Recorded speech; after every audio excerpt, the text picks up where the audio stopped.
ফিলিস্তিনের এই যে গণহত্যার এই মানে যে বন্ধ করা হয় সেজন্য ইসরায়েলি পণ্য বয়কট করা এবং ইসরায়েল থেকে যেন কোনো ধরনের কোনো এই পণ্য আনা নেওয়া না করা হয়, কিছু আমদানি যাতে বন্ধ থাকে, এই জন্য আজকে নেত্রকোনা জেলা শহরে তৌহিদি জনতার ব্যানারে বিভিন্ন শ্রেণী পেশার মানুষ একত্রিত হয়েছেন, বিক্ষোভ করছেন তারা। এবং তারা বড়বাজার শাহী মসজিদ থেকে বিক্ষোভটি বের করে তারা হচ্ছে যে পুরো শহর প্রদক্ষিণ করছেন।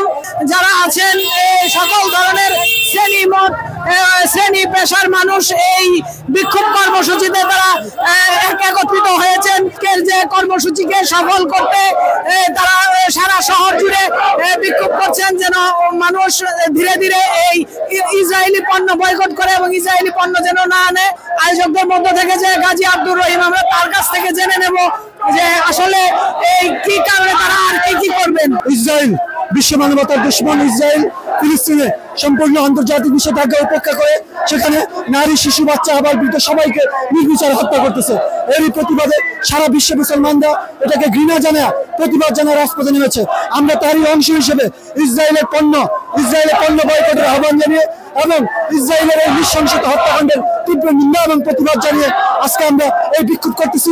আমরা যেটি শুনছিলাম যে এই যে গণহত্যার প্রতিবাদে তারা এই ধরনের কর্মসূচি হাতে নিয়েছে এবং প্রায় প্রতিদিন এই কর্মসূচি তারা করে যাচ্ছে। আজকে আমার কাছে আজকের যে এই কর্মসূচির এই ছিল আমার কাছে নেত্রকোনা থেকে সর্বশেষ।